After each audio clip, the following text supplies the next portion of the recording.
দিচ্ছে।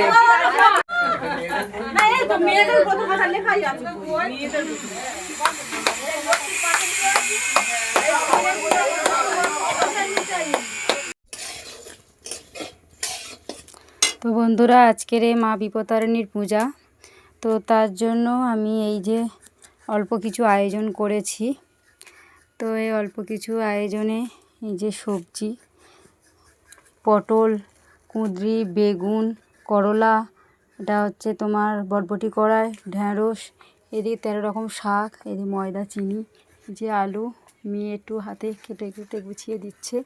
তো এদিকে কাঁকরোল, চিচিঙ্গে, গাজর, পেঁপে, এই যে আলু, এই যে ধুয়ে রাখা, সব কিছু গুছিয়ে মোটামুটি নিয়েছি। আজকের আমাদের পূজার আয়োজন চলছে। তো এদিকে সব রকম এই যে গুছিয়ে নিয়েছি। আর এই যে লাল সুতো, এটা দিয়েই আমাদের হাতের যে ডোর বলা হয়, তো সেটাই বানানো হবে দুলপো দিয়ে।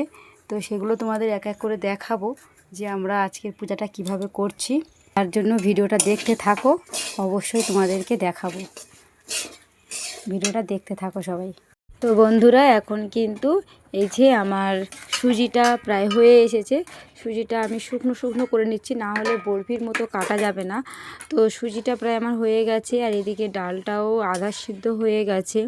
তো দেখতেই পাচ্ছ, এরকম ছোট্ট ছোট্ট করে ভিডিওটা বানাচ্ছি, ছোট্ট একটা পূজার ব্লগ বানাবো। তো তোমরা শেষ পর্যন্ত দেখতে থাকো, কার কেমন লাগলো অবশ্যই সবাই জানাবে।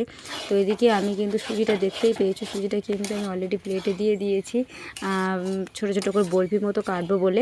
তার মধ্যে কিন্তু ডালটা আমার শুকনো শুকনো হয়ে গেছে। ডালটা এইভাবে শুকনো শুকনো হলে আমি এটাও বরফির মতো করে কেটে নেব। তো এদিকে প্রায় সব কিছু কাটাকুটি রেডি হয়ে গেছে। ময়দাটাও মাখতে হবে, তো ময়দাটা মাখবো। তার মধ্যে আমার সুজি আর ডালটা কিন্তু প্লেটে আমি যে কীভাবে দিয়েছি দেখো। তারপর আমি আস্তে আস্তে বরফির মতো কেটে নেবো। তো এদিকে ভাজা দুদিকে চাপিয়ে দিয়েছি। ভাজা করতে করতে আমি এদিকে ময়দাটাও মেখে নিয়েছি। ময়দাটা এদিকে সাইডে মাখা আছে, তার মধ্যে লুচিও ভেজে নিয়েছি অল্প করে। তো এদিকে ডালাও সাজাচ্ছি, ডালা বলা হয় পূজার ডালা। তো পূজার ডালাও সাজাচ্ছি। লুচি কিছুটা বাকি আছে, সেগুলো পরে ভাজবো। তো এদিকে ফল কাটাও শুরু করে দিয়েছে মেয়ে, কারণ ঠাকুরমশাই এসে গেছে। তো আমাদের কি হয় বলো তো, এখানে আমাদের নিজস্ব মানে বাড়িতে হবে না, এটা পাড়ার একটা জায়গায় পূজা হবে, একটা মন্দিরে। তো সেখানে সবাই মিলে যে যেমন পারবো মানে জোগাড় করে পূজার আয়োজন করে আমরা নিয়ে যাব। তো মোটামুটি এই যে প্রায় অনেকটা আমার রেডি হয়ে গেছে সব কিছু। এদিকে শাক ভাজা চলছে, যেটা 13 রকম শাক। এদিকে নাড়ুর জন্যও বসিয়ে দিয়েছি, নারকেল বসিয়ে দিয়েছি। আর লুচি ভাজা চলছে, তেলটা একটু অল্প গরম ছিল, তো ওই জন্য লুচিটা ওরকম হচ্ছে। এদিকে আমার প্রায় নাড়ুর পাক হয়ে এসেছে। অনেকটা কালারটা কেমন এসেছে দেখতেই পাচ্ছ, কালারটা বেশ লাল লাল মতো এসেছে। তো লাল লাল মতো এলেও আমার ভালো লাগে। নাড়ু মানে আমার সাদা লাল যেমন হবে তেমনই পছন্দ। তো যাই হোক, এইভাবেই কিন্তু আমার কাজ চলছে। তো কেমন লাগলো আমার পূজা পাঠের আয়োজন। এই যে নাড়ু দেখো, নাড়ুগুলো কেমন হয়েছে দেখো। তো এই নাড়ুগুলো চলছে। তো এদিকে আমি পূজার কাছে চলে এসেছি অলরেডি, তাড়াহুড়ো করে সব কিছু গুছিয়ে। মেয়ে তো আমার ডালা গুছিয়ে দিয়েছি, মেয়ে দিয়ে গিয়েছিল। তো আমি তাড়াহুড়ো করে এলাম, এসে আবার দেখলাম যে ইলেকট্রিক অফিস থেকে লোক এসেছে। তো আবার সেখানেও চলে গেছি। তো সেই ভিডিওটা তোমাদের দেখানো হয়নি। তো সেখানে কিছু কাজকর্ম সেরে আবার চলে এসেছি আমি সবার শেষে। তো সবার অঞ্জলি দেওয়া হয়ে গেছে, এই যে যারা বসে আছে এদের অঞ্জলি দেওয়া হয়ে গেছে। আমরা দুজন বাকি ছিলাম, তো দুজন আমরা শেষে অঞ্জলি দিলাম।